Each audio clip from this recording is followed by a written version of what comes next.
আসসালামু আলাইকুম। কেমন আছেন আপনারা সবাই?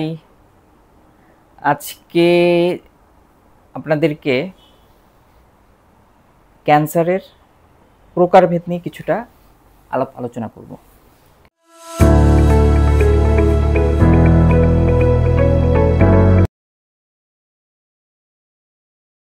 প্রথমেই বলে নিচ্ছি, আমি কিন্তু ডাক্তার নই, আমি একজন রোগী। আমার বিগত ১ দশকের অভিজ্ঞতার আলোকে আমি যতটুকু বুঝতে পেরেছি ততটুকুই আমি আপনাদেরকে জানানোর চেষ্টা করব, এর বেশি কিছু নয়। আমাকে ডাক্তার ভাবলে কিন্তু আপনারা ভুল করবেন।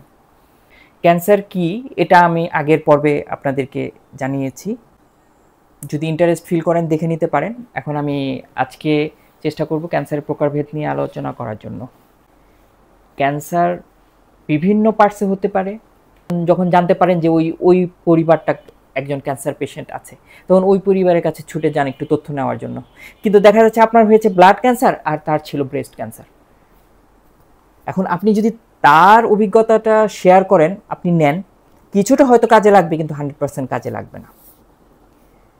আমরা অনেকটা এরকম মানে এরকম অজ্ঞতা আমাদের মাঝে আছে আমাদের মাঝে এরকম অজ্ঞতা আছে। সুতরাং আপনাকে জিজ্ঞেস করতে হবে যে আসলে তার কি ক্যান্সার ছিল, তার বডির কোন পার্টসে কি ক্যান্সার ছিল। বিভিন্ন ধরনের ক্যান্সার, আমি কমন কয়েকটা ক্যান্সার নিয়ে আলোচনা করি। আমাদের বাংলাদেশের আলোকেই বলি, বেশ কয়েকটা কমন ক্যান্সার আছে যেটা খুবই কমনলি দেখা যায়। একটা হচ্ছে যে খুবই মেয়েদের কথা দিয়ে শুরু করি, ব্রেস্ট ক্যান্সার, জরায়ু মুখের ক্যান্সার যেটা কার্ভিক্যাল ক্যান্সার বলে।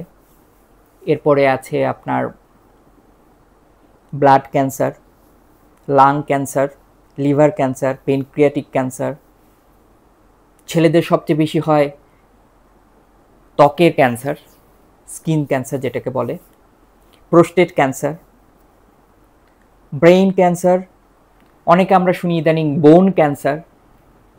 সুতরাং বিভিন্ন ধরনের ক্যান্সার হতে পারে।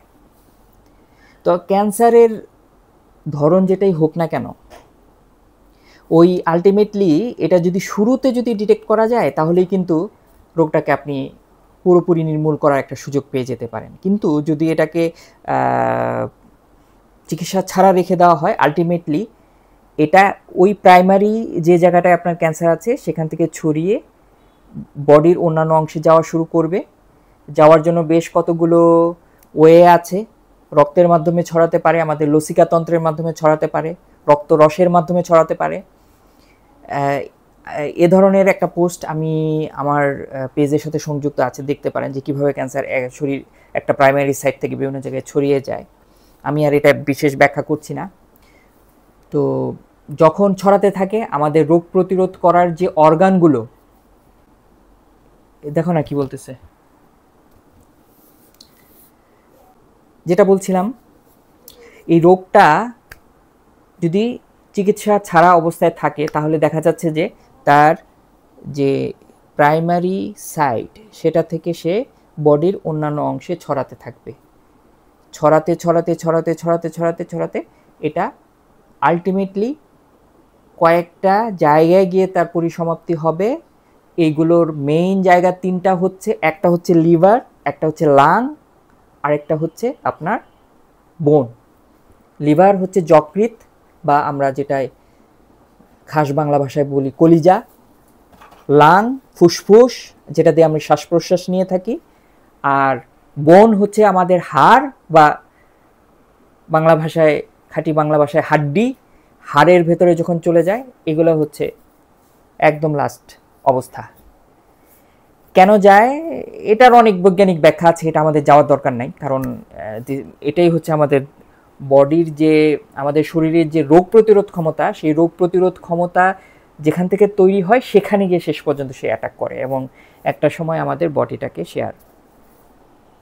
বডির স্বাভাবিক কাজকর্মটাকে শেয়ার করতে দেয় না এবং মানুষ মারা যায়। তো সুতরাং বিভিন্ন ধরনের ক্যান্সার আছে। সুতরাং এক ধরনের ক্যান্সারের চিকিৎসা আরেক ধরনের ক্যান্সার যেমন কাজে লাগবে না, সেটাও আপনাদেরকে বুঝতে হবে। একটা ওষুধ আছে ফ্লাজিল, আমরা খুব কমনলি ইউজ করি, আমরা যারা একটু প্রবীণ ব্যক্তি যারা আছেন তারা জানবেন। বর্তমানে এমোডিস খুবই কমন একটি ওষুধ, যেটা আমাদের পেটে হালকা আমাশয় হলে আমরা খেয়ে থাকি, উইদাউট প্রেসক্রিপশন আমরা নিয়ে থাকি। এটা ঠিক নয়। এই ফ্লাজিল বা এমোডিস যে ওষুধটা, এটা আমরা জানি যে পেট খারাপের ওষুধ, কিন্তু আপনি জানেন কি এটার আরও অনেক চিকিৎসায় এই ফ্লাজিল বা এমোডিস ওষুধটা ব্যবহার করা হয়।